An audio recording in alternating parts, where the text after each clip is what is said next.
Welcome back to another story on Infidelity Tales Lab. Before we begin, tell us, where in the world are you watching from? Now, let's dive into today's story. Chapter 1. The Foundation of Trust. Dominic Washburn had built his empire from nothing. At 45, he commanded respect in Los Angeles real estate circles, not through inherited wealth, but through calculated moves and an iron will that never bent to pressure. His wife, Candace, a stunning blonde who'd caught his eye at a charity gala 15 years ago, had seemed the perfect complement to his ambition. Together, they'd raised 2 children. Natalie, now 24 and about to marry her college sweetheart in Maui, and Spencer, their unexpected blessing who'd arrived when Candace was 38. Dominic prided himself on reading people. In business, that skill had made him millions. He could spot a liar across a conference table, smell desperation in a seller's voice, and identify opportunity where others saw only risk. It was this same instinct that had initially drawn him to Candace, her authenticity in a world full of artificial faces. Or so he believed. The Washburn family had always presented a picture of success. Their Bel Air mansion hosted charity events that raised hundreds of thousands for children's hospitals. Candace's interior design business, Golden Touch Designs, had flourished with Dominic's connections, landing her contracts with Hollywood elite. Their marriage had weathered the typical storms, the stress of Dominic's demanding schedule, Candace's postpartum depression after Spencer's birth, and the general challenges of raising children in Los Angeles' pressure cooker environment. But Dominic had rules. Simple, non-negotiable rules that he'd learned from his father, a man who'd lost everything to a cheating business partner. Trust was earned, betrayal was unforgivable, and family came first. Always. These principles had guided every major decision in his life, from his choice of business partners to his approach to fatherhood.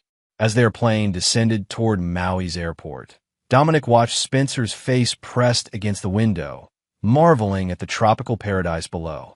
At 6, Spencer possessed an unusual intensity for a child his age.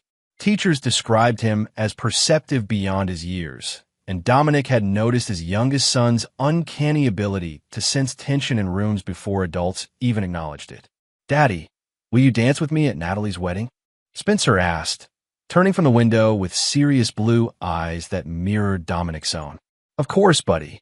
We'll show everyone how the Washburn men dance," Dominic replied, ruffling his son's sandy hair. Candace sat across the aisle, absorbed in wedding planning details on her tablet. She'd been distant during the flight, claiming stress over last-minute arrangements. Dominic had attributed it to typical pre-wedding jitters and her perfectionist nature. After all, this was their daughter's big day, and Candace had invested months in ensuring every detail reflected the Washburn family standards. The rehearsal dinner at the Grand Wailea Resort was everything Natalie had dreamed of. Dominic's toast to his daughter and her fiancé, Craig Pratt, brought tears to guests' eyes as he spoke about the foundation of love being built on trust, respect, and unwavering loyalty. The irony of those words would haunt him later. That evening, as they returned to their suite, Spencer seemed restless. He'd been quiet during dinner, picking at his food and watching the adults with that intense gaze that sometimes unnerved babysitters. Candace had already gone to bed, claiming exhaustion, leaving Dominic to handle bedtime duties. "Daddy," Spencer whispered as Dominic tucked him in, "sometimes I hear things." "What kind of things, buddy?" "Things that make me feel scared in my tummy." Dominic sat on the edge of the bed, his parental instincts sharpening. "What do you mean?" "Bad dreams." Spencer shook his head. "Not dreams. Real things. Like when grown-ups think kids can't hear them, but I can." A chill ran down Dominic's spine, but he kept his voice calm. "What have you heard that scares you?" "I can't say. But promise me something, Daddy." "Anything, Spencer. Promise you'll always protect our family, no matter what." The weight of that request, coming from a 6-year-old, settled heavily on Dominic's chest. "I promise, son. Always." Chapter 2. The Warning. The wedding day dawned perfect. Azure skies, gentle trade winds, and the kind of golden sunlight that made everything look like a movie set. Natalie was radiant in her grandmother's restored lace gown, and Craig couldn't stop grinning as guests gathered on the beach for the 4 o'clock ceremony. Dominic had been handling last-minute logistics when Spencer found him adjusting his tie in their suite's mirror. The boy's face was pale, his usual playful demeanor replaced by something that looked almost adult in its seriousness. "Daddy, you need to go back to LA right now." The statement was so unexpected, so urgent, that Dominic nearly dropped his cufflinks. "What? Spencer, what are you talking about?" "The wedding is tomorrow," he caught himself, realizing his mistake in the heat of the moment. "The wedding is today, in just a few hours." Spencer's small hands gripped Dominic's sleeve with surprising strength. "There's no time to explain. Take the next flight." The boy's eyes held a knowledge that shouldn't exist in someone so young. Dominic knelt to Spencer's level, studying his son's face for any sign this was some kind of elaborate game. But Spencer had never been the type for pranks or manipulation. If anything, he was almost brutally honest, a trait that had gotten him in trouble at school when he'd told his teacher her breath smelled like coffee and sadness. "Spencer, I can't leave your sister's wedding. This is the most important day of her life. Daddy, please." Spencer's voice cracked, and tears threatened at the corners of his eyes. "Something bad is happening at home. I can feel it. You have to go now before it's too late." The intensity of Spencer's plea sent ice through Dominic's veins. His son wasn't prone to dramatics or attention-seeking behavior. When Spencer said something, he meant it, and that inexplicable intuition of his had been right before. Like the time he'd insisted they leave a restaurant minutes before a drunk driver crashed through the front window, or when he'd refused to let Dominic take a particular route to school, only for them to later learn about a massive pileup on that exact stretch of highway. Dominic's phone buzzed with a text from an unknown number. "Your foundation is cracking. Check the home you built."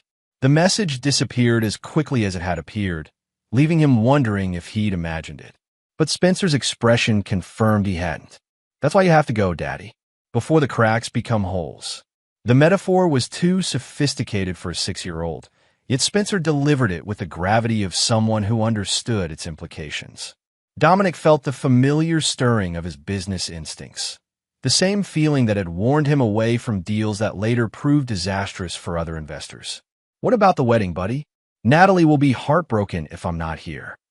Spencer's face crumpled briefly before hardening with resolve that looked eerily similar to Dominic's own expression when making difficult decisions.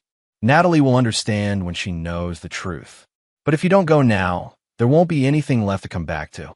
30 minutes later, Dominic was in a taxi heading to Kahului Airport, his heart pounding with a mixture of dread and confusion. He'd made his excuses to Natalie, a family emergency that required his immediate attention, and promised to explain everything when he returned. His daughter's initial hurt had transformed into concern when she saw the genuine worry in his eyes. Candace had been strangely calm about his departure, almost relieved. She'd kissed his cheek and murmured something about handling things until he got back, but her eyes hadn't quite met his. At the time, he'd attributed it to wedding stress.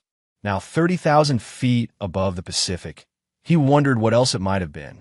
The red-eye flight to LAX gave him 6 hours to think, and none of his thoughts were comforting. Spencer's warning echoed in his mind alongside that mysterious text message. "Your foundation is cracking." What foundation? His business was solid. He just closed the biggest deal of his career 3 weeks ago.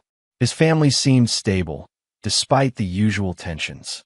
His health was good. His finances were secure. But Spencer had said to check the home he'd built.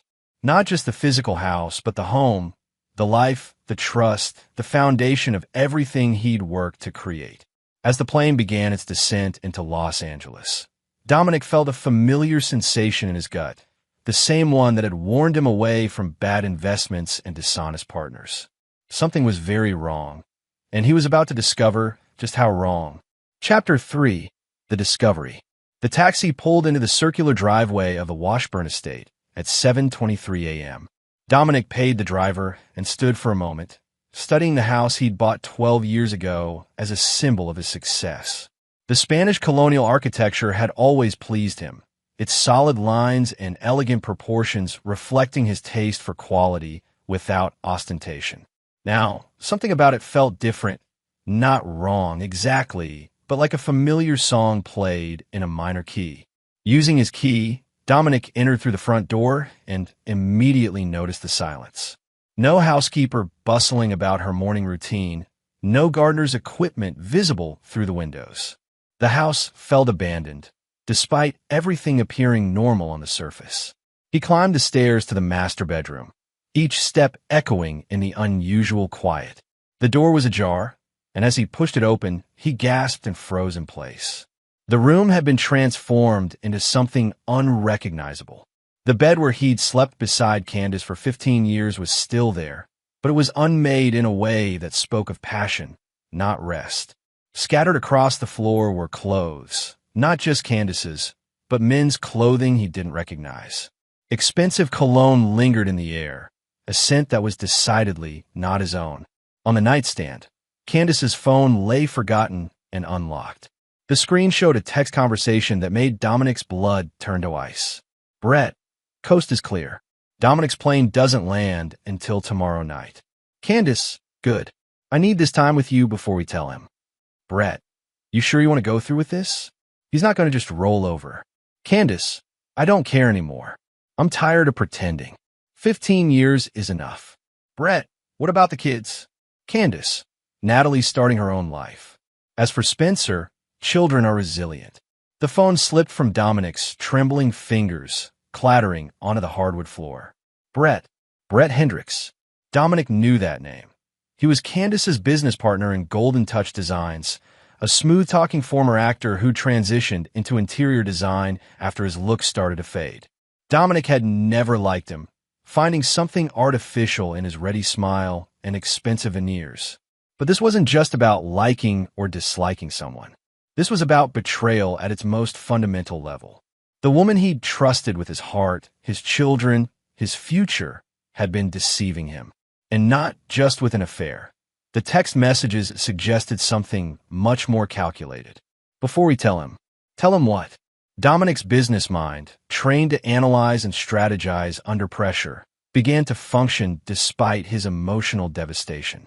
If Candace and Brett were planning to tell him something, and if they believed they had until tomorrow night to prepare, then he had an advantage they didn't know about. Spencer's warning had given him time to understand the full scope of their betrayal before they knew he knew. He photographed the text conversation with his own phone, then carefully searched the room for other evidence. In Candace's jewelry box, he found a key he didn't recognize. Behind her mirror, tucked into the frame, was a business card for a divorce attorney. Not just any attorney, but Patricia Chun, known throughout Los Angeles for her ruthless approach to high-asset divorces. Her clients typically walked away with significantly more than they'd brought to their marriages. The pieces were clicking into place with sickening clarity. This wasn't just an affair. It was a planned destruction of his life. How long had they been plotting this? How much of his recent past had been a lie? Dominic descended to his home office, a sanctuary where he'd built his business empire through careful planning and strategic thinking. Now he would use those same skills for a different purpose.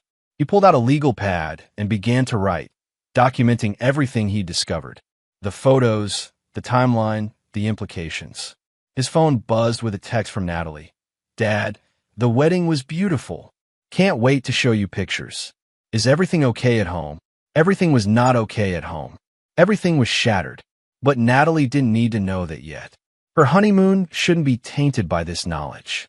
Everything's fine, sweetheart. Handle some business and be back soon. Enjoy your honeymoon. As he typed the lie, Dominic felt something fundamental shift inside him. The trusting husband, the man who'd believed in the goodness of the woman he'd married, was dying. In his place, something harder and more dangerous was being born. Candace and Brett thought they were playing a game where they held all the cards. They had no idea they were about to face a man who'd spent 20 years learning how to destroy enemies who underestimated him. In business, Dominic Washburn was known for his ability to ruin competitors who crossed him. He'd driven hostile takeover attempts into bankruptcy, turned allies against each other, and systematically dismantled anyone foolish enough to try to cheat him. Now, for the first time in his life, those skills would be turned toward personal revenge. They wanted to tell him something? He'd let them. But by the time they opened their mouths, he'd already orchestrated their destruction so completely that their words would be meaningless. Dominic opened his laptop and began a plan. Chapter 4. The Predator's Preparation. Dominic spent the next 18 hours becoming a hunter. He'd always possessed the instincts for it. In business, the ability to identify weakness and exploit, it was what separated successful entrepreneurs from the merely ambitious. Now he turned that predatory focus toward the two people who'd betrayed him most deeply.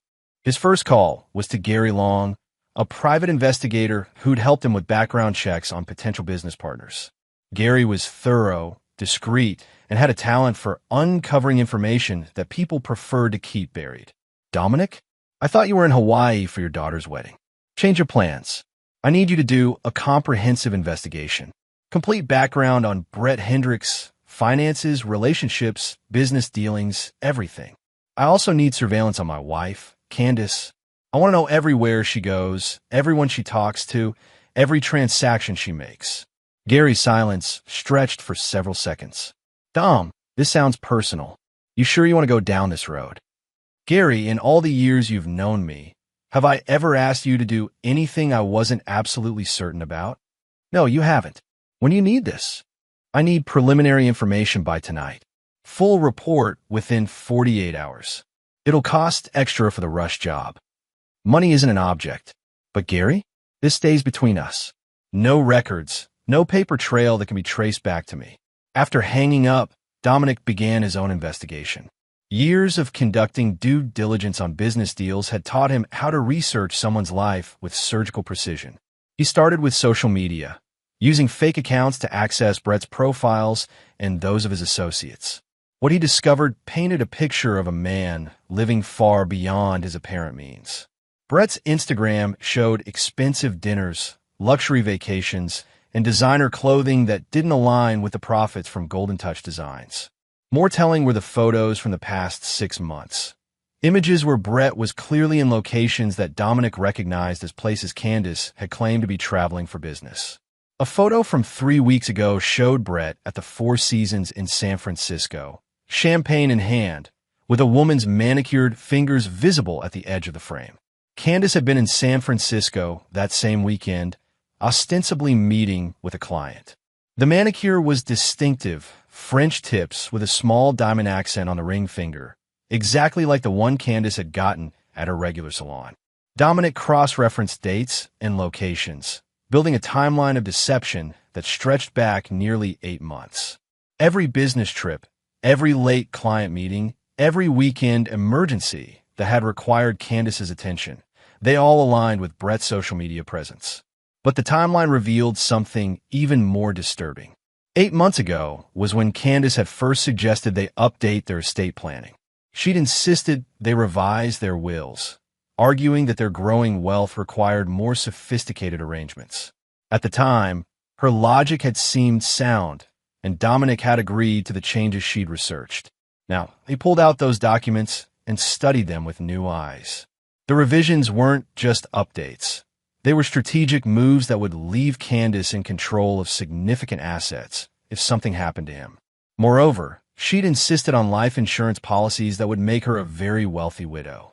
The realization hit him like a physical blow.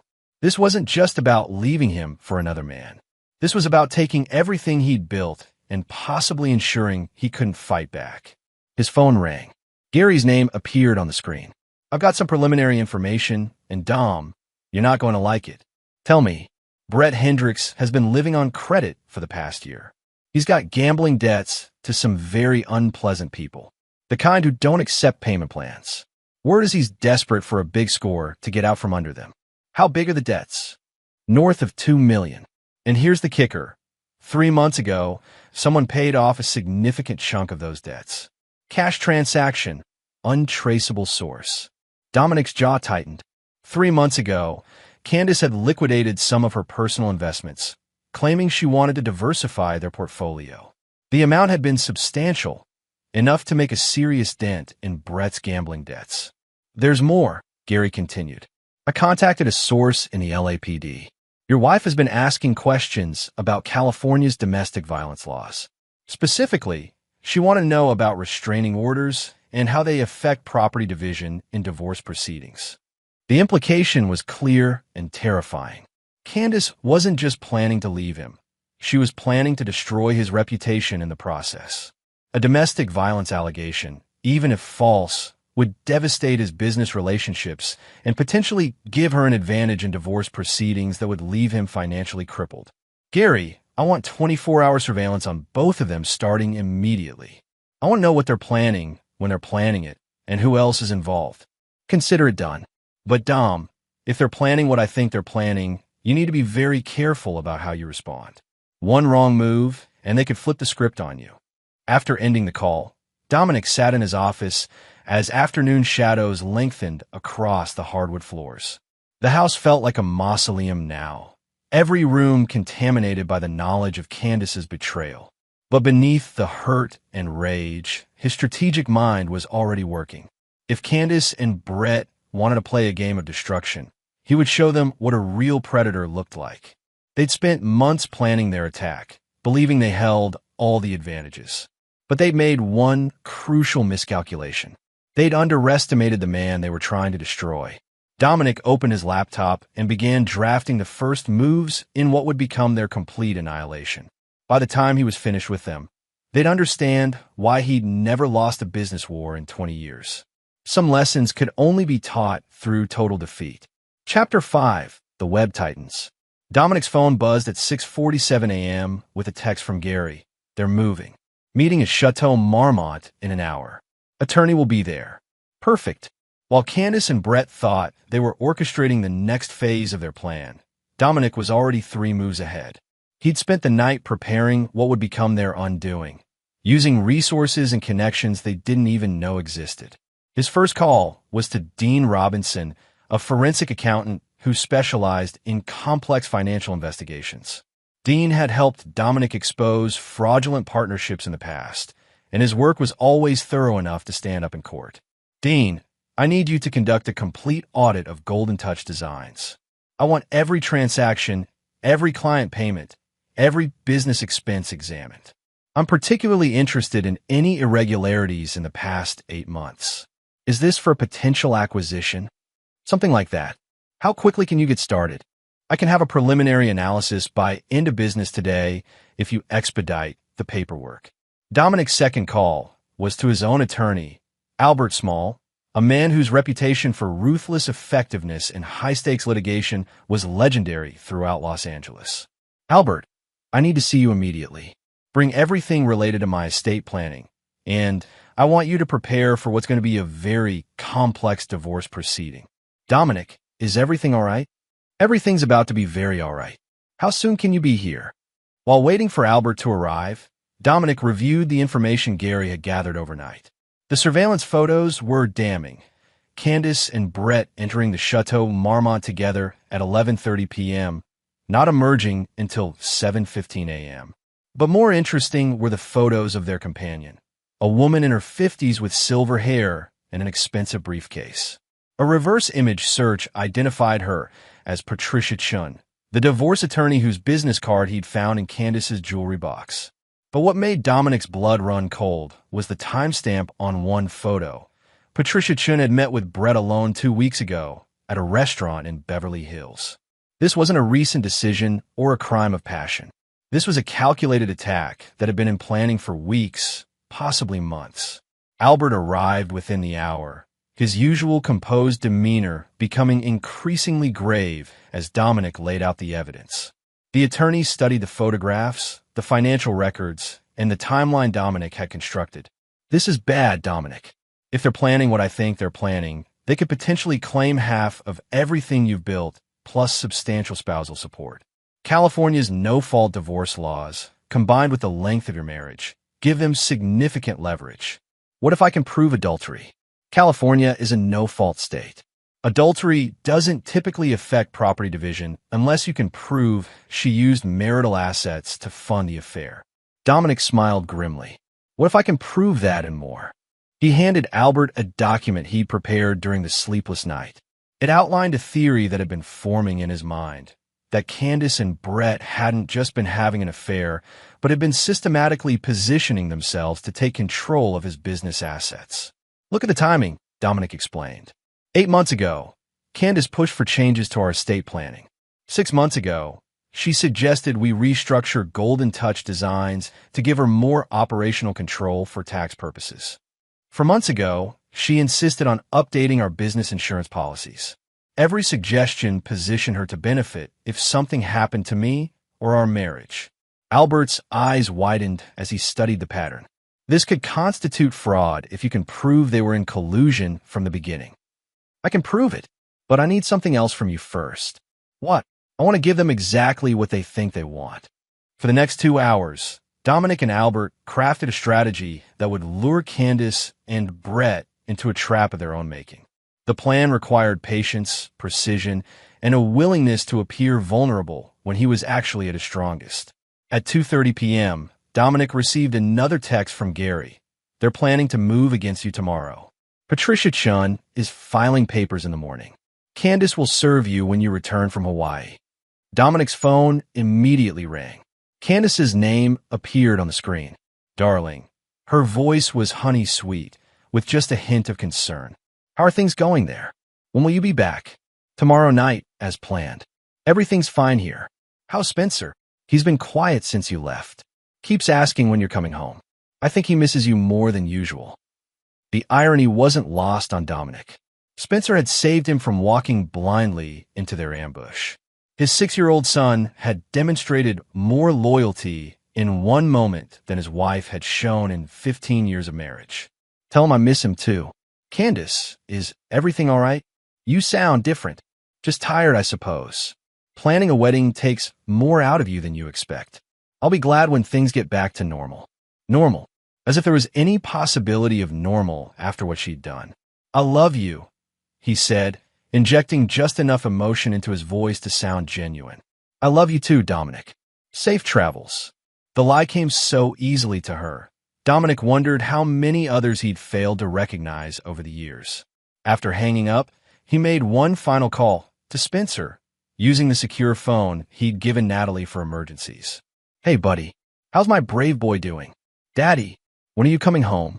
Mommy's been acting weird, and Brett keeps coming over. I know, Spencer. That's why you were right to tell me to come back.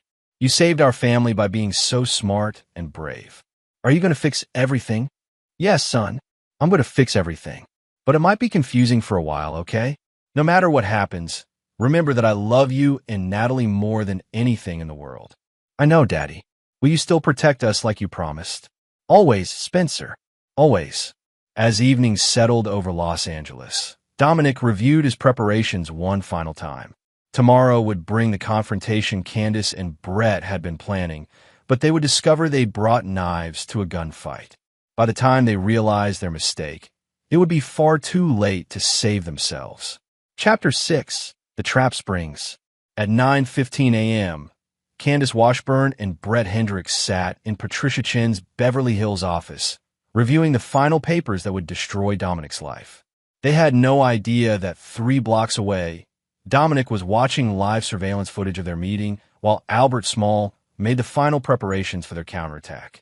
The restraining order will be filed immediately after we serve the divorce papers, Patricia explained to her clients. Candace's statement about feeling threatened, combined with Dominic's reputation for aggressive business tactics, should be enough to get preliminary approval. What about the children? Candace asked, though her tone suggested the question was more procedural than maternal. Spencer will stay with you, obviously. He's young enough that the court will favor maternal custody. Natalie is an adult, so that's not a factor. Brett leaned forward, his desperation barely concealed beneath his practiced charm. And the business assets. Once the restraining order is in place, Candace will have temporary control of Golden Touch Designs and access to the joint accounts. If we can demonstrate that Dominic's aggressive behavior makes him unstable, we can potentially freeze his access to other assets pending a full psychological evaluation. Dominic closed the laptop and turned to Albert. How long do we let this play out? Let them file everything. Let them think they've won. Then we destroy them. At 11:43 a.m., A process server arrived at Dominic's office building with 2 sets of papers. The divorce filing painted him as a controlling, potentially violent husband whose business success had made him believe he was above accountability. The restraining order application included a sworn statement from Candace describing incidents of emotional abuse that Dominic knew had never occurred. What broke his heart wasn't the lies themselves, but how expertly crafted they were. Candace had twisted legitimate arguments about business decisions into examples of controlling behavior. She'd reframed his protective instincts toward their children as possessive manipulation. Every gesture of love throughout their marriage had been recontextualized as evidence of his unstable need for dominance. But what enraged him was the final paragraph of her statement. I fear for my son's safety if he continues to be exposed to his father's increasingly erratic behavior. Recent incidents have convinced me that Dominic's mental state has deteriorated to the point where he poses a genuine threat to our family's well-being. They were trying to take Spencer away from him. The son who'd save him from this ambush was being used as a weapon against him. Dominic's phone buzzed with a text from Candace. Just got word that someone served papers at your office. I'm so sorry this is happening. Come home so we can talk about it. The performance was masterful. She was positioning herself as the surprised, concerned wife while simultaneously ensuring he'd return to the house where they could serve him personally and complete their trap. Dominic texted back, flying back early. Landing at 6 p.m. We need to figure this out together. Of course, darling. I'll be waiting. At 4:30 p.m., Dominic walked into his house for the second time in 3 days, but this time he wasn't alone. Hidden throughout the property were surveillance devices that Gary had installed, ensuring every word of the coming confrontation would be recorded. Albert waited in a car 3 blocks away, ready to move when Dominic gave the signal. Candace was in the living room, perfectly arranged in a pose of wounded vulnerability. She'd chosen her outfit carefully, a soft sweater that made her look smaller, minimal makeup that suggested she'd been crying, her hair slightly disheveled as if she'd been running her hands through it in distress. Dominic, thank God you're home. I don't understand what's happening. These papers. I know about Brett. The words hit her like a physical blow. For just a moment, her carefully constructed mask slipped, revealing something cold and calculating underneath. Then, just as quickly, she reassembled her expression into one of confused hurt. What about Brett? Dominic, what are you talking about? I know about the affair. I know about the planning. I know about Patricia Chun. Candace's face went pale, but she recovered with impressive speed. Dominic, you're scaring me. You're not making sense. Maybe we should call Dr. Stevens. Drop the act, Candace. I've seen the text messages. I've seen the financial records. I know about Brett's gambling debts and how you've been paying them off with our money. You went through my phone? Her voice rose with what sounded like genuine outrage. How dare you violate my privacy like that? The deflection was expertly played, but Dominic had spent 3 days preparing for every response she might give. Your privacy? After 15 years of marriage, 15 years of building a life together, 15 years of me trusting you with everything I had. You want to talk about privacy? Dominic, please. You're being paranoid. Brett is my business partner, nothing more. These legal papers, I don't know where they came from, but maybe someone is trying to frame me. The front door opened, and Brett Hendricks walked in with the confidence of a man who believed he held all the cards. He'd clearly been waiting nearby for his cue to enter, probably expecting to find Dominic devastated and vulnerable, ready to accept whatever terms they offered. Instead, he found a man who looked like a predator that had been circling its prey for days. Brett, Dominic said calmly. Perfect timing. We were just discussing your gambling problem. Brett's carefully rehearsed expression of surprised concern crumbled instantly. Dom, I think there's been some kind of misunderstanding. The only misunderstanding was mine. I understood you to be a moderately successful interior designer with a side business partnership with my wife. What you actually are is a desperate gambler who seduced my wife as part of a plan to steal everything I've built. That's insane, Candace said, but her voice lacked conviction now. Dominic, you're having some kind of breakdown. Maybe the stress of the business or Natalie's wedding. Show them, Albert. Albert Small stepped through the front door, carrying a briefcase and wearing the expression of a man who'd spent 30 years destroying people in courtrooms. Mrs. Washburn, Mr. Hendricks. I'm Albert Small, Mr. Washburn's attorney. I have some documents I think you'll find interesting. Chapter 7, The Reckoning.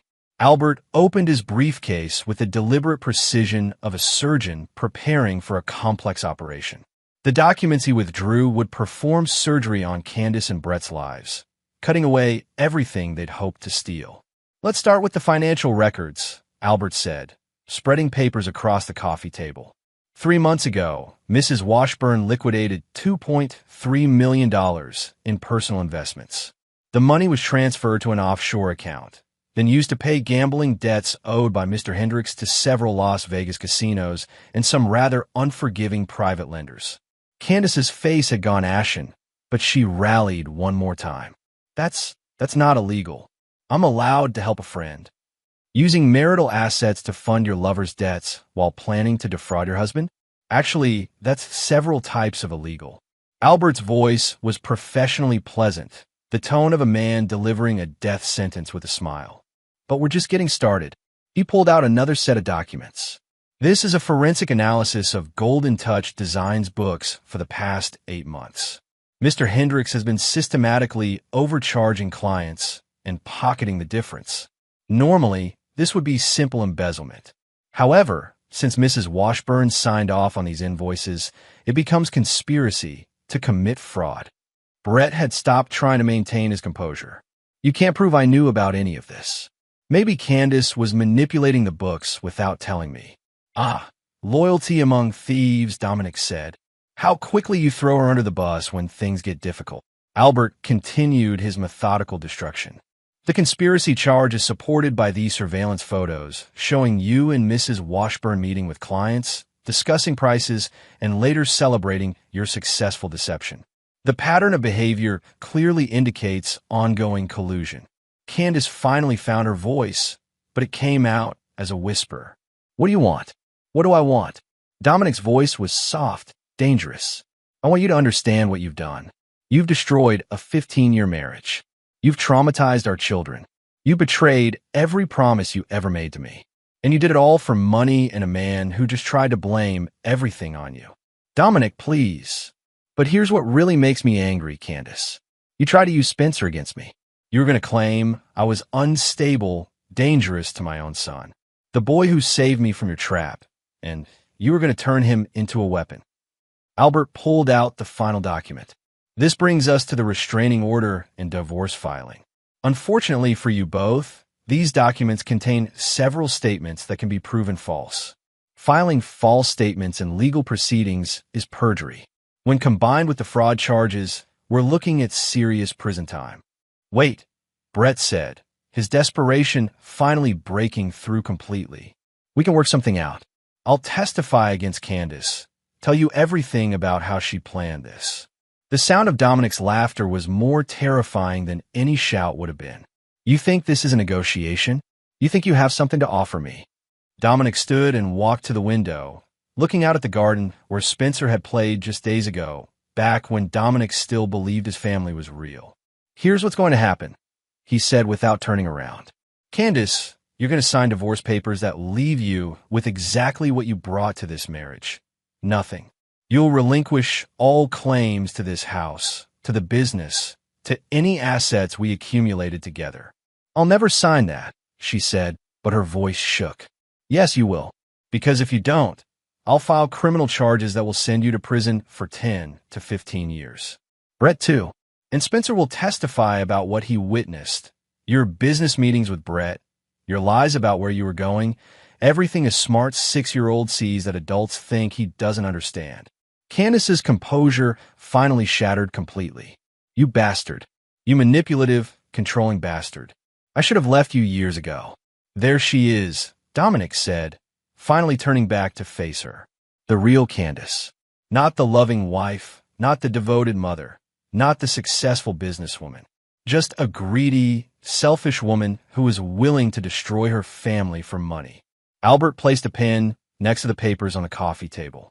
Mrs. Washburn, these documents will give you a clean exit. No criminal charges, No public humiliation, no prison time. All you have to do is sign and walk away. And if I don't, Dominic's smile was arctic. Then I destroy you both so completely that when I'm finished, you'll wish you'd never been born. I'll use every connection, every resource, every weapon at my disposal. I'll make sure you never work in this city again. I'll make sure everyone knows exactly what you are and what you did. You can't do that. Candace, I've spent 20 years learning how to destroy people who try to cheat me. The only difference is that this time, it's personal. That doesn't make me more merciful. It makes me more thorough. Brett, who had been silent during this exchange, suddenly spoke up. What about me? Dominic turned his attention to the man who'd helped destroy his marriage. Brett, you're going to sign a confession detailing your role in this fraud. You're going to return every penny you stole from my wife's clients. And then you're going to leave Los Angeles and never come back. And if I don't, then you'll explain to Detective Anthony O'Connor of the LAPD exactly how you've been running financial scams. He's waiting outside, by the way. The decision is yours. Sign the papers and leave town, or let him arrest you for fraud, conspiracy, and extortion. Albert checked his watch. You have 5 minutes to decide. After that, the offer expires, and we proceed with criminal charges. The silence in the room was broken only by the sound of Candace sobbing and Brett's heavy breathing. Everything they'd planned, every careful move they'd made, had been turned against them with surgical precision. At 4 minutes and 30 seconds, Candace reached for the pen. Chapter 8. The Price of Betrayal. Candace's hand trembled as she signed the papers, each signature another nail in the coffin of the life she'd tried to steal. Brett had already signed his confession and plea agreement, his earlier bravado replaced by the hollow-eyed desperation of a man who'd gambled everything and lost. There's one more thing, Dominic said after Albert collected the signed documents. Spencer. Candace looked up from the papers, mascara streaking her cheeks. What about him? You're going to tell him goodbye. You're going to explain that you made some very bad choices and that you won't be living here anymore. And you're going to do it in a way that doesn't traumatize him more than you already have. He's my son, too. No. Dominic's voice cut through her protest like a blade. You stopped being his mother the moment you decided to use him as a weapon against me. You would have destroyed that boy's relationship with his father to cover up your crimes. A real mother protects her children. You were willing to sacrifice yours for money. Brett stood up shakily, probably hoping to escape before things got worse for him. Dom, I'm sorry. I know that doesn't mean anything now, but you're right. It doesn't mean anything. But let me give you some advice for your new life, Brett. Whatever city you end up in, whatever new name you choose to use, remember this moment. Remember what happens to people who try to cheat me. Because if I ever see you again, if you ever contact my family again, if you ever even think about coming back to Los Angeles, I will finish what I started here today. The threat was delivered with such quiet intensity that Brett actually stumbled backward. I understand. No, I don't think you do. You see, Brett, this wasn't just about money for you. This was about taking something that belonged to me, thinking you could outsmart me, believing you could destroy my life and walk away untouched. That kind of arrogance requires a more permanent lesson. Dominic walked to his desk and pulled out a file folder. I've had 48 hours to learn everything about you, Brett. Your real name is Brett Henley, and you changed it after running investment scams in Phoenix. You have a daughter in Oregon who thinks you're dead because you abandoned her rather than pay child support. You've been using fake credentials to get design contracts, since you never actually graduated from the programs you claim on your resume. Brett's face went white. How did you? Money and time, Brett. 2 things I have more of than you can imagine. Now, here's what's going to happen to you. You're going to take the Greyhound bus to Portland tonight. You're going to find your daughter and start paying the child support you've avoided for 8 years. You're going to get a legitimate job and live an honest life. And you're going to send me a monthly report proving you're doing all of this. What if I refuse? Dominic smiled, and Brett actually flinched. Then I release this information to every person in your daughter's life. Her school, her friends' parents, her mother's employer. I'll make sure everyone knows that the father she thinks is dead is actually a con artist who abandoned her rather than take responsibility for his actions.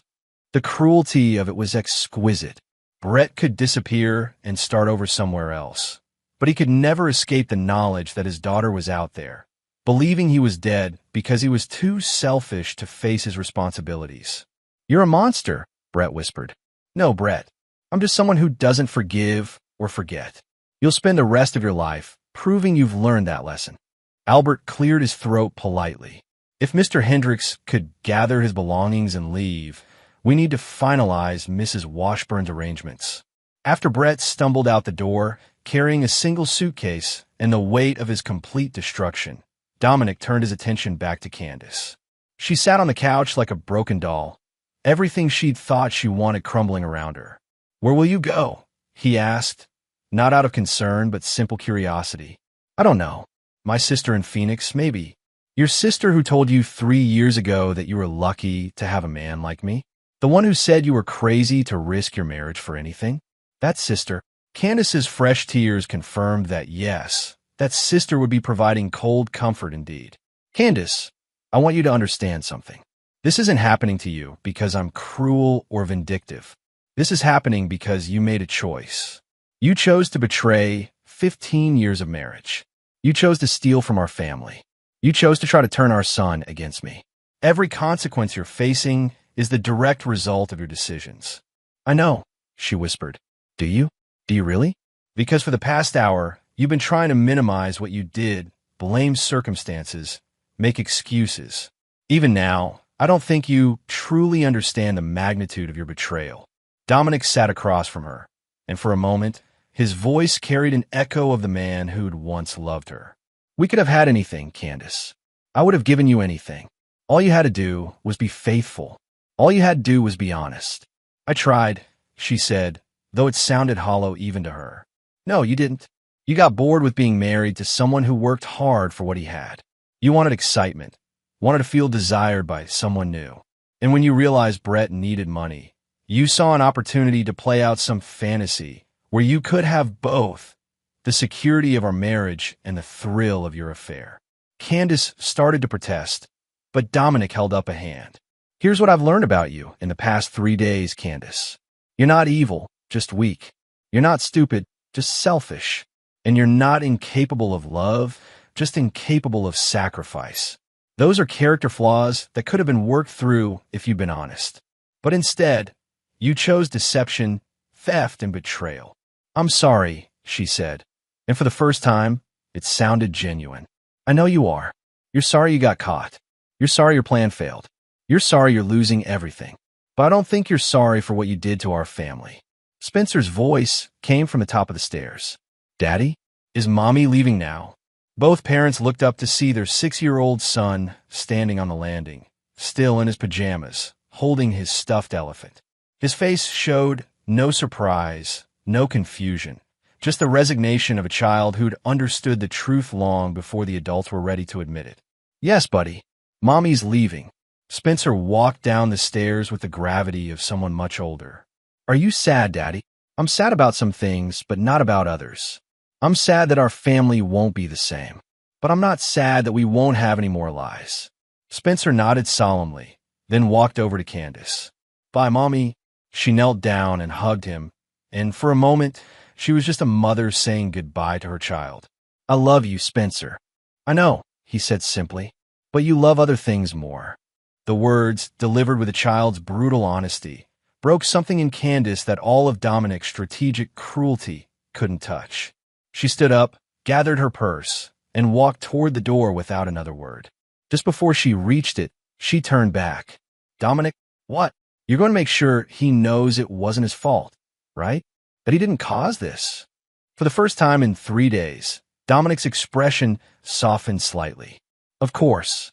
She nodded and left, closing the door behind her with a quiet click that sounded like the end of everything they'd once been. Chapter 9. After the Storm.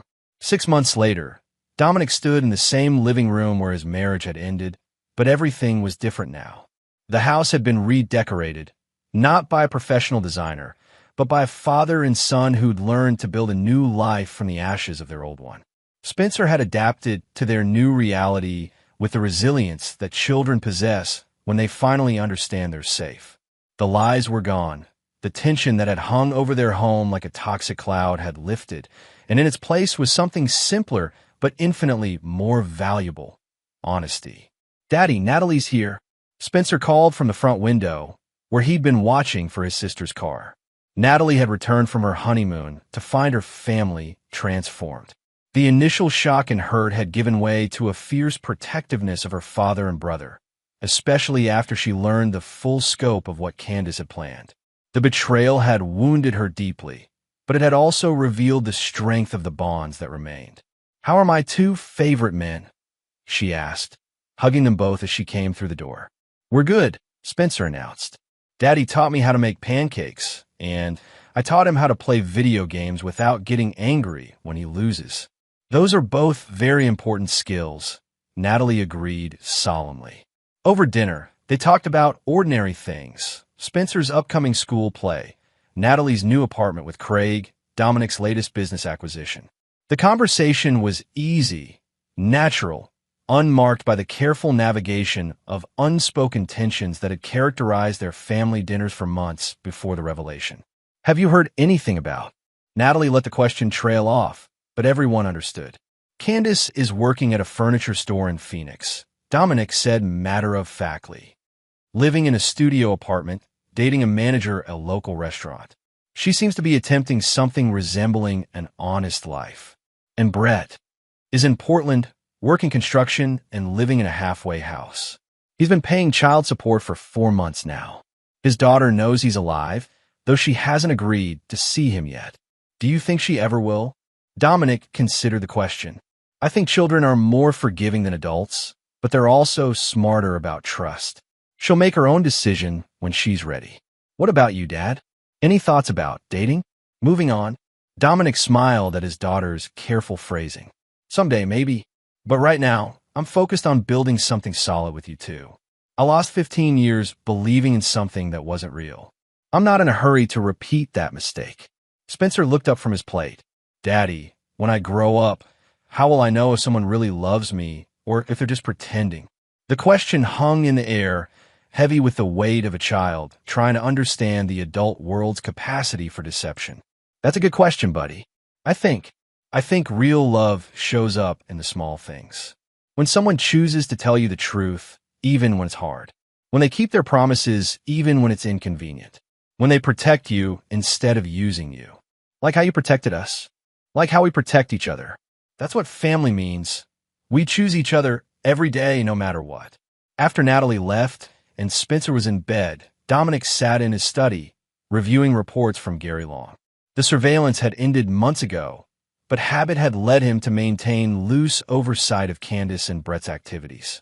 Not out of vindictiveness anymore, but from a pragmatic understanding that people rarely change as completely as they claim. Candace's life in Phoenix appeared genuinely humble. She worked retail, lived modestly, and seemed to have learned something from the complete destruction of her previous existence. Her relationship with the restaurant manager appeared honest. He knew about her divorce, her mistakes, her reduced circumstances. He'd chosen her anyway, perhaps because she was finally being authentic about who she was. Brett's situation was more complicated. The child support payments continued, but his attempts to contact his daughter had been rebuffed. His work performance was adequate, his living situation stable, but there was something in the surveillance reports that suggested a man going through the motions rather than genuinely changing. Dominic made a mental note to maintain monitoring for another 6 months. His phone buzzed with a text from Albert Small. Quarterly update. All legal settlements finalized. No outstanding issues. Both subjects maintaining compliance with agreements. Good. The legal machinery that had dismantled their lives would continue to ensure they stayed dismantled if they chose to repeat their mistakes. A knock on his study door interrupted his thoughts. Spencer stood in the doorway, clutching his stuffed elephant. "Can't sleep, buddy? I was thinking about Mommy." Dominic set aside his papers and gestured for Spencer to come in. "What about her? Do you think she misses us?" "I think she misses parts of us. She misses being your mother. She misses the comfortable life we had. But Spencer, she doesn't miss us enough to have chosen us when it mattered." Spencer climbed into the chair next to Dominic's desk. "I'm glad you chose us. I didn't just choose you, Spencer. You saved us. If you hadn't told me to come home that night, I would have walked right into their trap." You protected our family. Will you teach me how to protect families when I grow up? Dominic looked at his son, this serious, perceptive child who demonstrated more wisdom at 6 than some adults managed in decades. I'll teach you everything I know about recognizing people who deserve your trust and people who don't. I'll teach you how to build something real and how to defend it. And I'll teach you that loyalty isn't just about loving people. It's about choosing them every single day, especially when it's difficult. Even when they make mistakes. Even when they make mistakes. But Spencer, there's a difference between making mistakes and choosing to hurt people. Everyone makes mistakes, but not everyone chooses to betray the people who trust them. Spencer nodded with the gravity of someone filing away important information for future use. Daddy, yeah, I'm glad it's just us now. Dominic felt a warmth spread through his chest. Not the passionate love he'd felt for Candace, but something deeper and more enduring. The love of a family that had been tested by betrayal and emerged stronger. Me too, buddy. Me too. Outside, Los Angeles continued its relentless pursuit of dreams and ambitions. But inside the Washburn house, a father and son had found something more valuable than success or wealth or even love. They'd found truth, and they'd learned that sometimes the most important victories are the ones that teach you who deserves your loyalty and who doesn't. Dominic had spent 20 years learning how to destroy enemies who underestimated him. But in the end, the greatest victory wasn't destroying Candace and Brett. It was discovering that the family worth fighting for had been Spencer and Natalie all along. Some lessons could only be learned through betrayal. Some truths could only be seen through the ashes of what you thought you wanted. And some families were stronger for having been tested by fire and emerging with only the essential bonds remaining.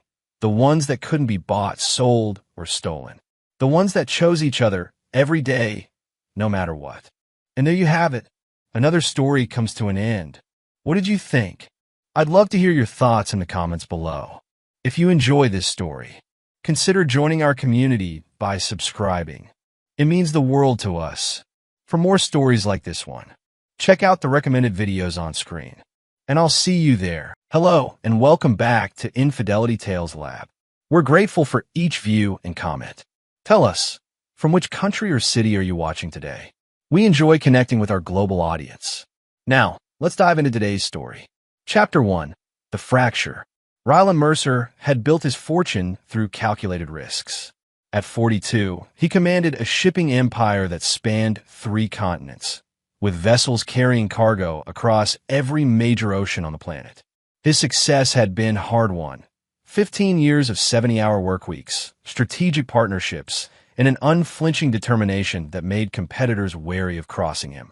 His marriage to Audrey, however, had not weathered the storm as well as his business. They had met when Rylan was still climbing the ladder, Audrey fresh out of business school with ambitions of her own. Back then, she had admired his drive, his refusal to yield to obstacles. Their wedding, 11 years ago, had been modest. Rylan had insisted on investing in their future rather than spending on extravagance. Audrey had agreed, sharing his vision of building something lasting together. The first few years had been their happiest, working side by side as Rylan's business grew. They bought their first real estate property together, a downtown penthouse with floor-to-ceiling windows overlooking the harbor. They talked about children, but always decided to wait until the business was more stable, until they had more time. Now, that penthouse felt empty. Audrey had gradually pulled away from both the business and their marriage. Rylan noticed her absence at company functions, her increasingly elaborate shopping trips, her new friends who seemed to appear from nowhere. Their conversations had grown perfunctory, often limited to logistics and schedules. Still, Rylan had been blindsided when, returning from a business trip to Singapore, he found the penthouse unusually quiet. Audrey's closest friends, Vanessa Porter, had called him unexpectedly that morning. "You need to get home," Vanessa had said, her voice tight. Just get home. Rylan had never particularly cared for Vanessa. She was a socialite with an appetite for drama, but she had been Audrey's friend since college. The fact that she'd reached out directly set off alarm bells. When he entered the penthouse, everything appeared normal. Audrey's keys were in the crystal bowl by the door. Her jacket hung neatly in the closet. The silence felt wrong. His phone buzzed with a notification. A text from Audrey. I want a divorce. All communication through my lawyer. Rylan stood motionless, reading the message 3 times. Ice spread through his veins, not from heartbreak, but from rage, cold, calculating rage. His thumb hovered over the keyboard before he typed a single word. Understood. He poured himself 2 fingers of whiskey and sat at his desk, the harbor lights twinkling below. His mind was already shifting gears, analyzing angles, plotting moves. Rylan Mercer didn't get angry. He got even. Within an hour, he'd made 3 calls. The first to his bank. The second to his personal attorney, Nolan Walsh, who had been with him since the start of his business. The third to his head of security, Dominic Santos, a former intelligence operative whose loyalty Rylan had earned by giving him a second chance when no one else would. I need everything, Rylan told Santos. Where she goes, who she sees, what she's planning. Don't tell me how you get it. Just get it. Santos didn't ask questions. That was why Rylan valued him. By morning, Rylan had a preliminary report on his desk. Airline reservations, hotel bookings, restaurant receipts. A pattern quickly emerged, and the name Perry Whitaker appeared with alarming frequency. Perry Whitaker, head of the architectural firm that had redesigned 3 of Rylan's properties. The man who had dined at their table, laughed at their parties, and apparently bedded Rylan's wife while accepting his money. Rylan felt a cold smile form. He now had a second target.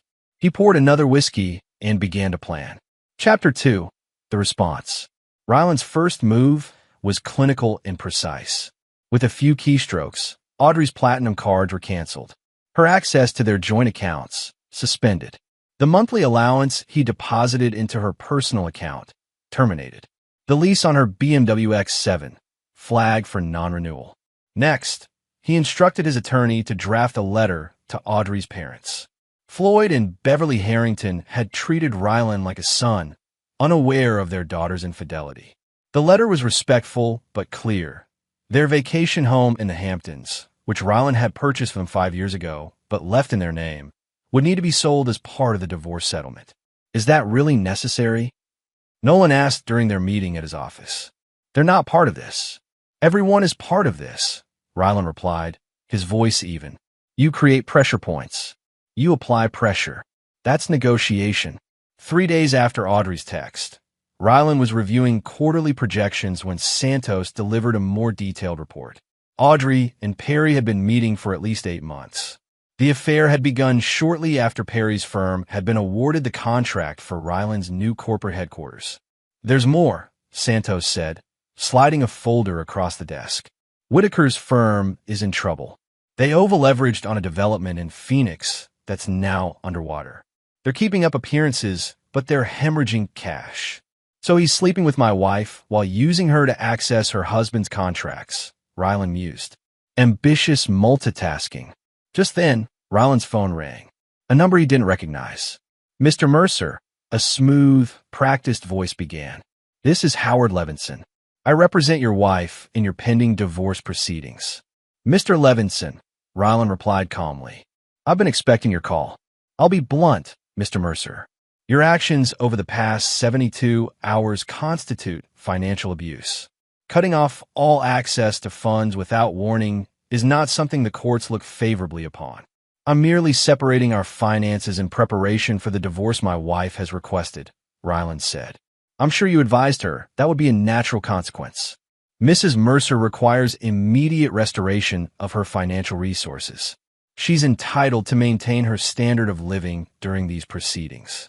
Mrs. Mercer is welcome to maintain any standard of living she can afford based on her own income, Rylan replied. I believe that's currently 0. This approach won't serve you well, Mr. Mercer. I'm prepared to file emergency motions. File whatever you'd like. My wife sent me a text stating all communication should go through a lawyer. I'm simply honoring her request by eliminating all forms of communication, including financial ones. Levinson's frustration was palpable even through the phone. She needs access to funds for basic necessities. Define basic necessities, Rylan replied. Is the Four Seasons in Palm Springs a necessity? Or perhaps the Cartier bracelet purchased last week? Or maybe the champagne dinner for two at Tresor, where she didn't pay the bill? The silence on the other end confirmed Ryland's suspicion that Audrey hadn't been fully forthcoming with her attorney. "We should meet," Levinson finally said, his tone noticeably subdued. "My attorney will be in touch to arrange it. But Mr. Levinson, you should know something. Your client betrayed me with a man whose company depends on my contracts. That man is currently overseeing a $78 million project for my corporation. I haven't yet decided how many people will suffer for their choices, but I assure you, the number isn't zero." After ending the call, Ryland summoned Santos again. "I need a complete workup on Howard Levinson. Professional history, personal life, financial situation. Find me leverage." "Already underway," Santos replied. "And I've got something else. Whitaker has a meeting scheduled with Union Bank tomorrow. Looks like he's trying to secure emergency funding." Ryland smiled thinly. "Make a call to Aaron Patterson at Union Bank. Tell him I'd like to discuss potential business opportunities." "What kind of opportunities?" "The kind where Union Bank remembers who its biggest commercial client is before they approve any new loans." As Santos left, Ryland's sister Fiona called. Unlike Ryland, who had inherited their father's coldly analytical mind, Fiona had their mother's warmth. She was the only person who could speak to Ryland with complete honesty. "I just heard from Vanessa," she said without preamble. "What the hell is happening?" "Audrey wants a divorce. I'm giving her one. She says you've cut her off completely, that she doesn't even have grocery money." Ryland snorted. "She has a $90,000 watch she can sell if she's hungry." Fiona sighed. "I know you're hurt." "I'm not hurt," he interrupted. "I'm calculating damages. She made a mistake. People make mistakes.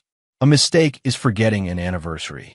Sleeping with a business associate for 8 months while I fund both their lifestyles is a choice." He paused. "Did you know?" Fiona's hesitation told him everything. "How long?" he asked, his voice dangerously soft. "I suspected for a few months. I told her to end it or tell you. But you didn't tell me. You're my brother. She's my sister-in-law. I was caught in the middle. There is no middle with me, Fi. You know that." He ended the call and stared out at the harbor. The list of people who would pay for this betrayal was growing. Chapter 3: The Intelligence. A week passed. Ryland maintained his routine with mechanical precision, but those who knew him recognized the subtle changes. His already direct management style became ruthless. Decisions that once required meetings were now made unilaterally.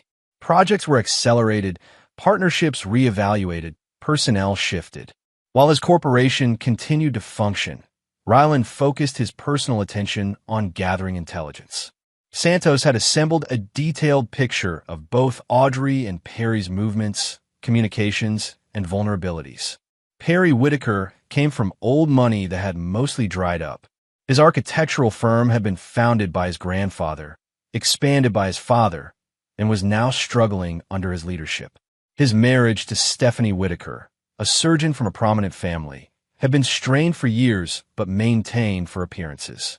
They had 2 children in private schools. Perry had pursued Audrey initially for her connections to Ryland, but the relationship had evolved beyond opportunism. They had been discussing a future together after Perry secured the final payment on the headquarters project. "They're planning to move to London," Santos reported. "Whitaker's firm has an opportunity to partner with a British development company. Supposedly a fresh start. With my money," Ryland noted. "Essentially, the headquarters project is their lifeline. The final payment would clear their debts and fund their relocation." Ryland nodded thoughtfully. "And Audrey's lawyer?" "Howard Levinson, divorce attorney to the city's elite. Reputation for aggressive tactics, but he's overextended. Took out a second mortgage last year to buy into a vineyard in Napa.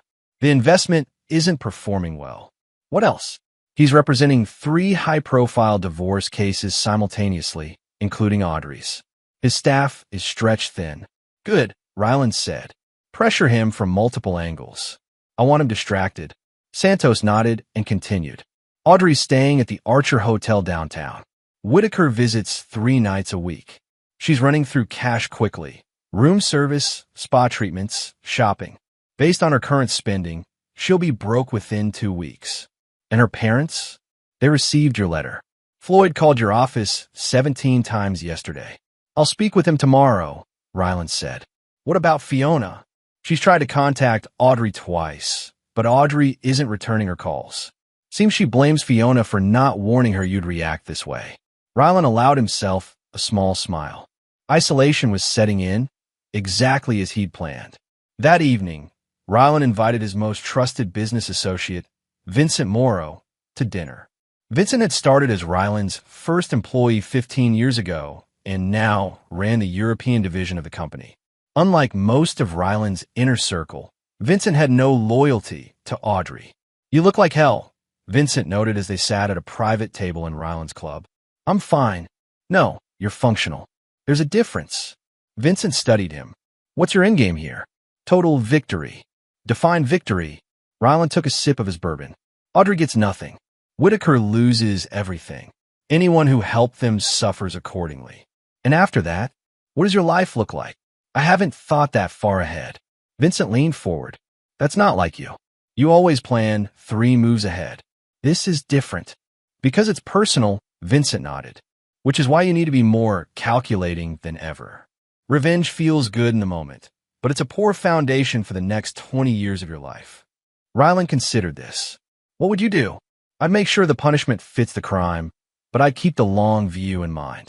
Don't burn down your own house to kill a spider.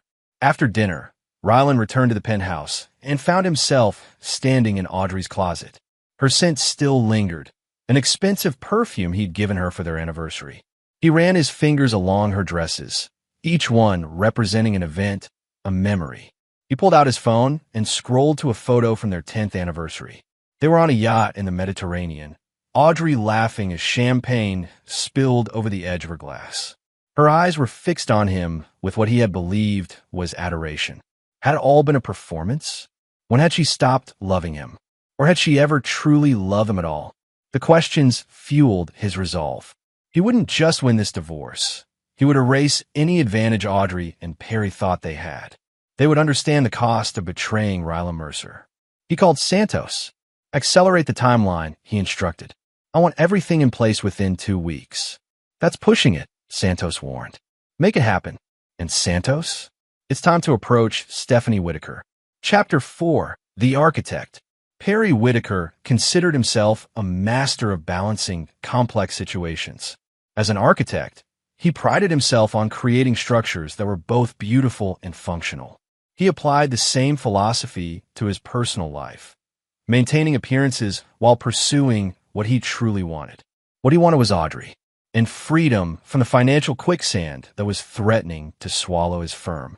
When he'd first met Audrey at a charity gala, he'd been struck by her elegance and intelligence.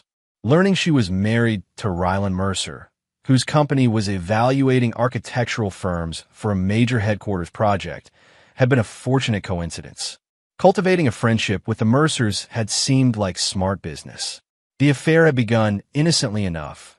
Lunch meetings to discuss design elements, evening drinks to review proposals. Audrey had been involved in the business then, offering insights that genuinely improved his concepts. Their professional relationship had evolved into friendship, then flirtation, then something deeper. Perry hadn't expected to fall in love. He certainly hadn't planned to build a future with her. But as his firm's financial situation deteriorated and his marriage to Stephanie became increasingly hollow, Audrey represented both emotional and financial salvation.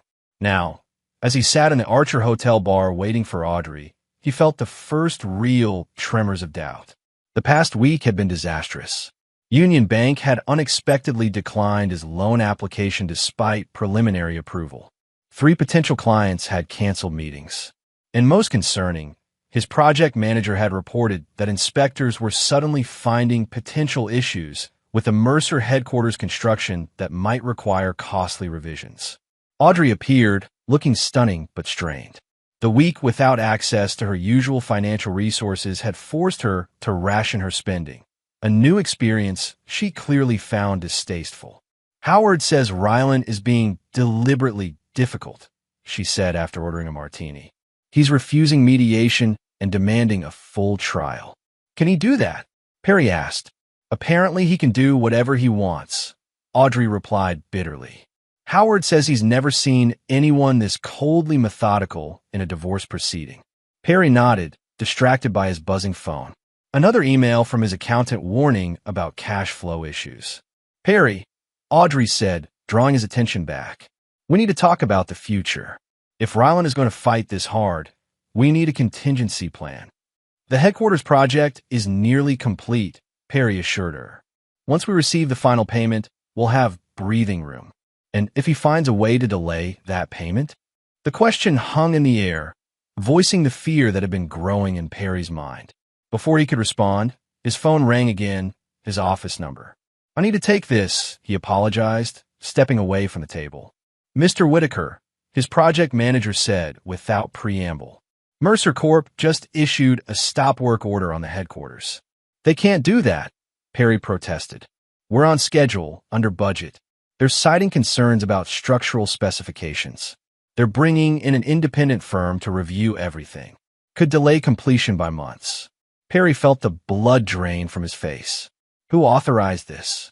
The order came directly from Ryland Mercer. As Perry ended the call, he turned to see a woman approaching their table. Stephanie, his wife. She was speaking to Audrey with a calm intensity that made his stomach drop. He hurried back, catching the tail end of their conversation. Thought you should hear it from me rather than through attorneys, Stephanie was saying. Audrey's face had gone pale. How long have you known? About your affair with my husband? About 3 months. About your plan to move to London together?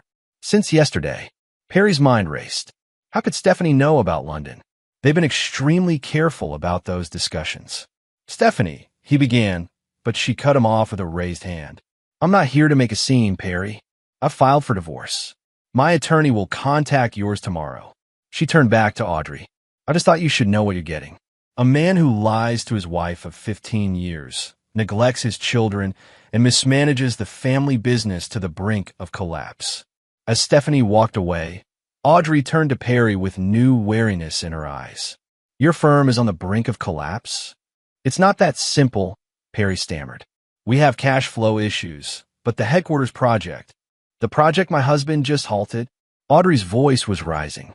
The project you assured me would fund our fresh start? Other patrons were beginning to notice their conversation. Perry lowered his voice. We need to stay calm. Ryland is obviously orchestrating this to divide us. How did Stephanie know about London? Audrey demanded. Perry had no answer, and his silence spoke volumes. Later that night, as Audrey slept fitfully beside him in her hotel room, Perry's phone lit up with a text from an unknown number. Your presentation appointment with Bristol Development has been canceled. Mr. Mercer sends his regards. Bristol Development, the British company that was his lifeline for the London expansion. Perry felt icy dread spread through him as he realized the extent of Ryland's reach. Somehow, he knew everything, and methodically, he was dismantling Perry's entire future, piece by piece. Chapter 5. The Pressure. At midnight on day 12 of what Santos now called Operation Severance, Ryland sat in his office reviewing the latest intelligence. The pressure campaign was working better than anticipated. Perry's firm had laid off 6 employees in the past week. Audrey had downgraded from the Archer to a less expensive hotel as her funds dwindled.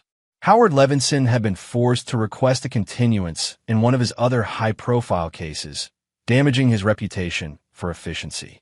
Most satisfying was the wedge now firmly driven between Audrey and Perry. Their recent arguments had grown heated enough that hotel security had been called twice. Mr. Mercer, his assistant's voice came through the intercom. Mrs. Whitaker is here to see you. Ryland checked his watch. Right on schedule.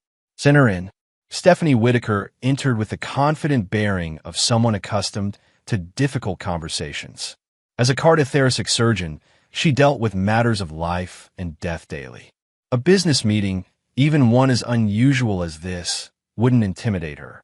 Thank you for seeing me, she said, taking the seat he offered. I always make time for business opportunities, Ryland replied smoothly. Is that what this is? That depends on what you want, Dr. Whitaker. Stephanie studied him for a moment. I want what you want.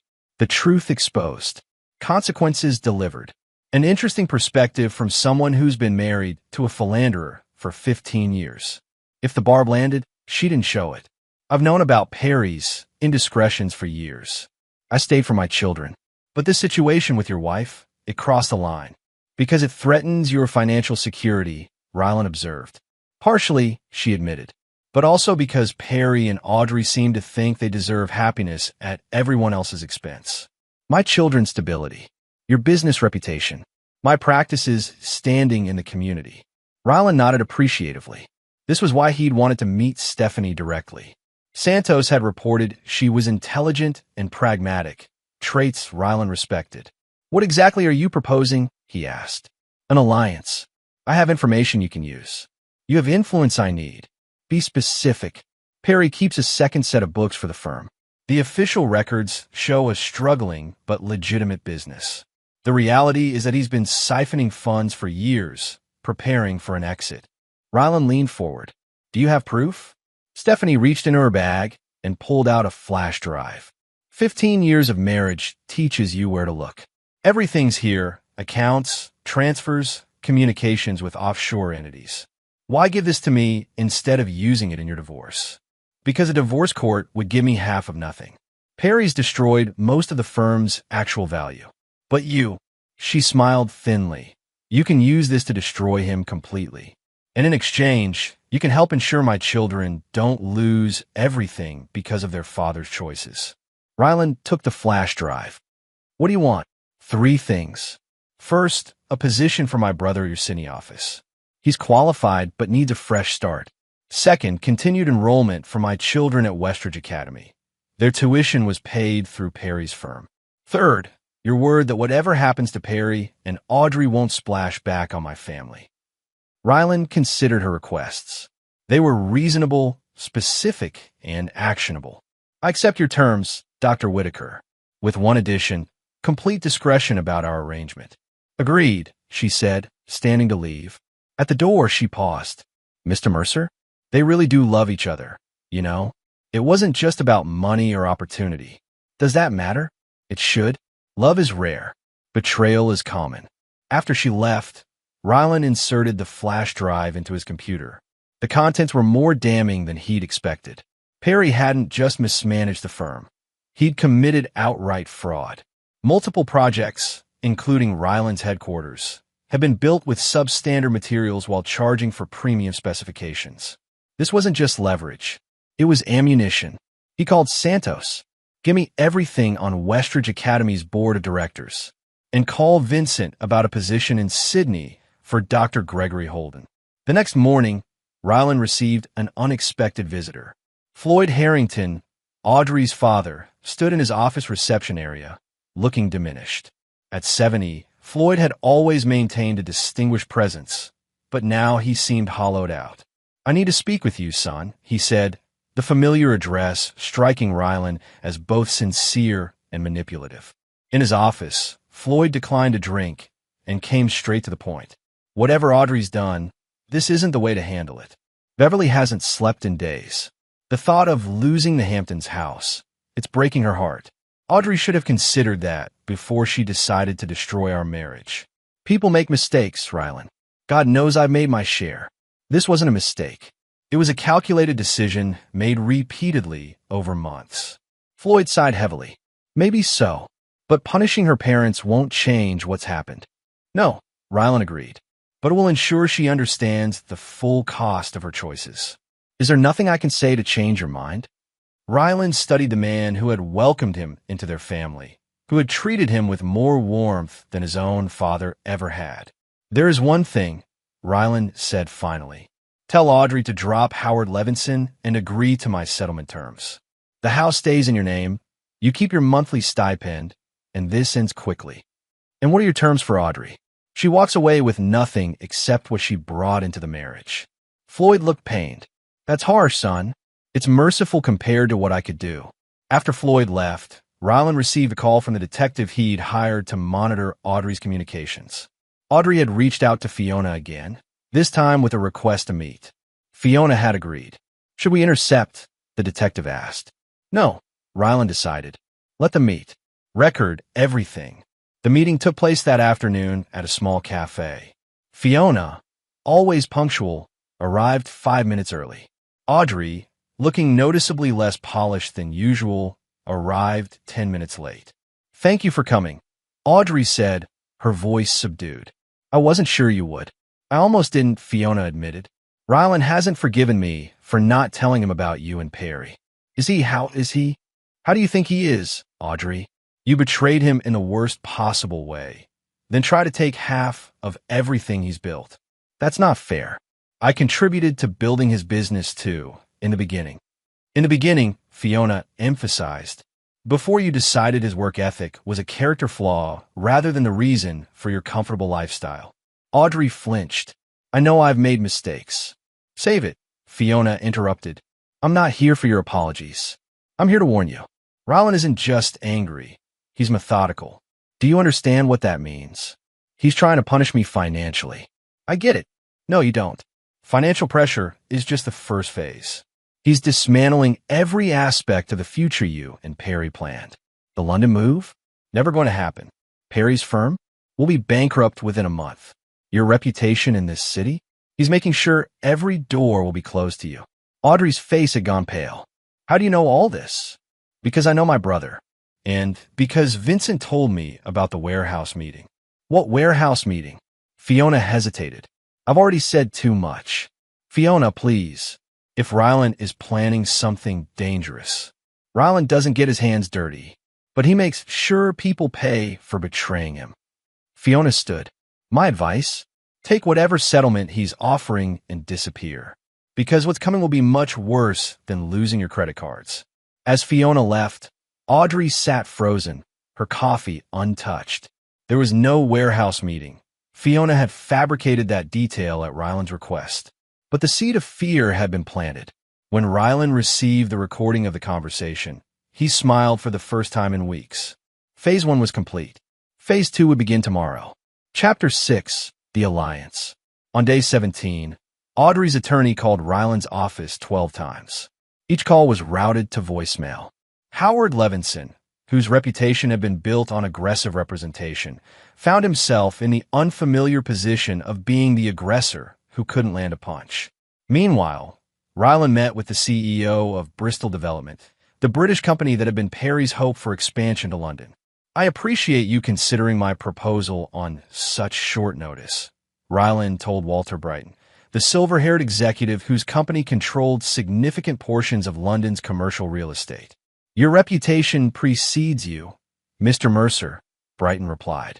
"When you suggest a joint venture might be mutually beneficial, intelligent business people listen.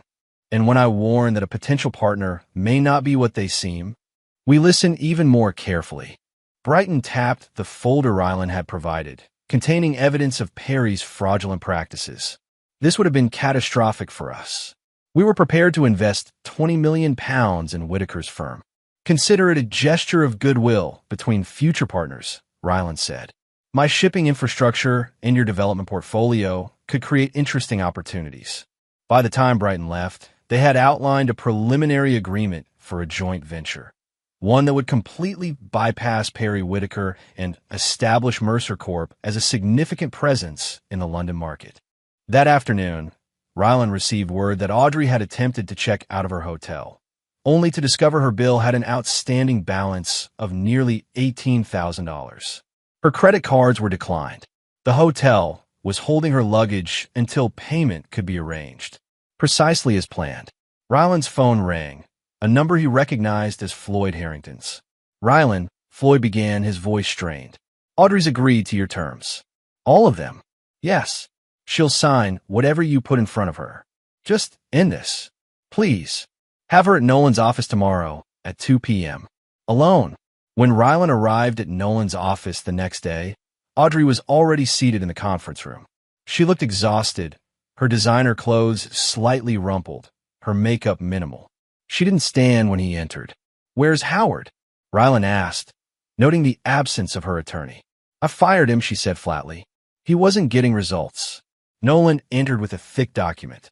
"This is the settlement agreement as discussed. Ms. Mercer, I must advise you that without legal representation, I understand what I'm signing. Audrey interrupted. Let's get this over with. Rylan studied her face as she flipped through the pages. The agreement was brutal in its simplicity.